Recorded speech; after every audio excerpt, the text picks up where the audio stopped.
Now he gets to mix in surround sound, Tsubasa.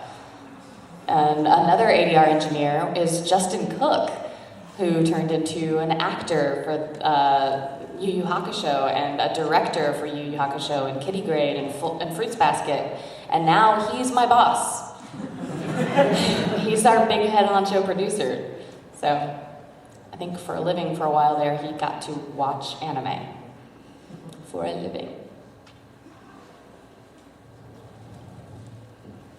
Hello. Hi. I'm going to ask a question for my husband because he just couldn't make it today. Fair enough. He watches Funimation channel. We get it on Dish. Good for you.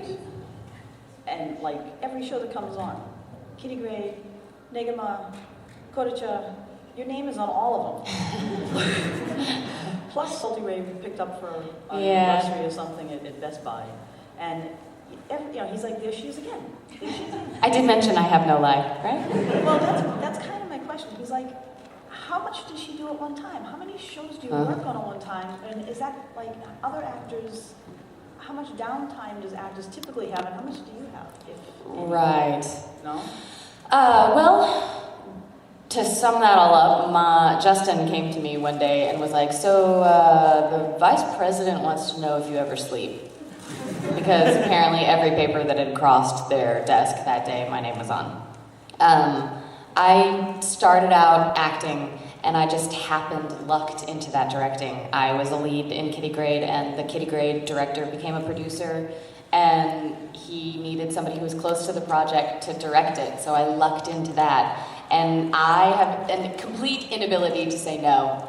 Not that I would have to that, and then I was like, well, that's cool, and I think I could write it, because, this episode, I helped rewrite it, so maybe I should try writing. And so I did. And then I had no life, and I sat by my computer and wrote, and then I went in and directed, and I went in and acted, and then I sat by my computer and wrote, and I worked 14, 15-hour days.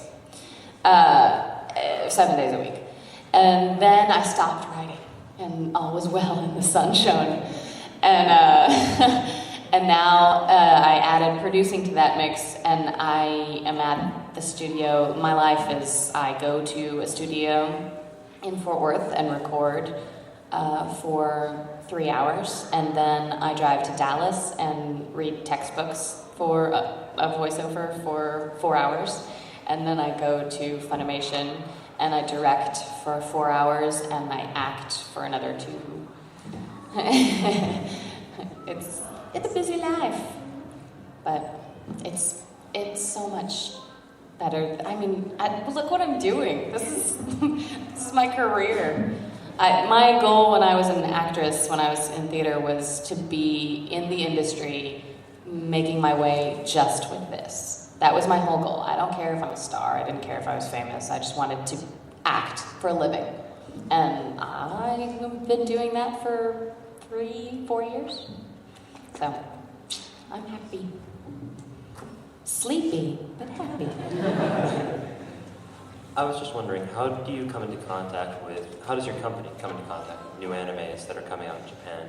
How do you get approached by different Japanese companies? That's a good question.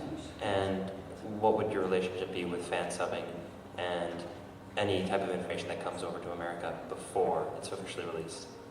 I don't know too much about acquisitions, but I do know that that's a huge deal, and that we've recently signed some more people up to just do acquisitions, and they've even gone over to Japan and stayed there and talked to the Japanese producers of various companies. Funimation is lucky enough to have built up a relationship with Japan through DBZ. Everybody knows Funimation made DBZ famous. I mean, whether or not we made it famous, they think we did. So you've instantly got a connection there, and there are always going to be Japanese producers saying, hey, you want this.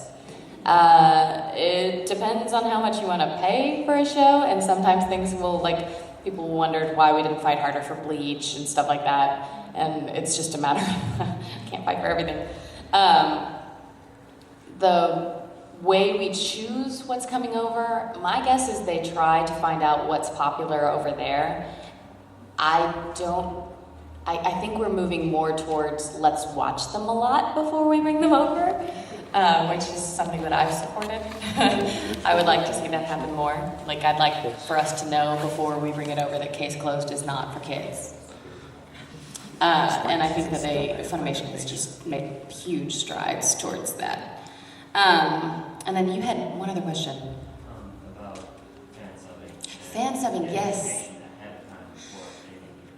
Right. I'm an internet hound, and I'll look up anything that I can find on the show that I'm going to do. And that's why I get the shows that I do. It's not because I'm a super duper director. It's because I look at things that are coming over that I heard that we might have, and I go to Justin and I'm like, I want that.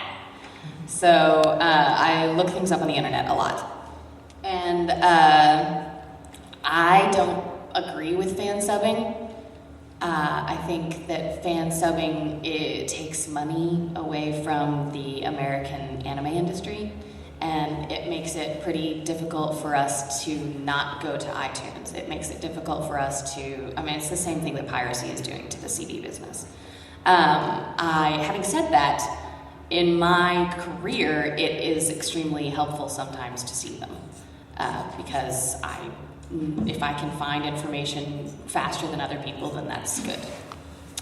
If you want to talk about fan subbing in depth and, you know, have your ears burned off, talk to Greg Ayers. He hates it.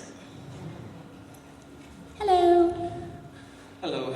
For an aspiring writer. I'm sorry. No, not me. My wife.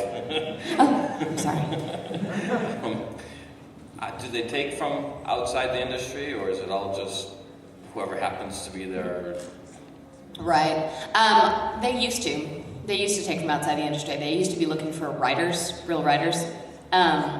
We discovered that real writers can't do it as well as actors. Actors know what the lip flaps are going to look like when they're done with them. So you have to find actors who can write. We end up with writers frequently who have a beautiful grasp on the English language. Could battle Tennyson, congratulations, you can't write anime. The best thing you can do if you're trying to write ADR scripts, if that's what you want to do, is become an engineer, become an actor, get close to Funimation. That's really all I can say about Funimation. It might be different in California. You can send test scripts in sometimes, but you would generally have to know somebody who asked for one. I know, I'm sorry.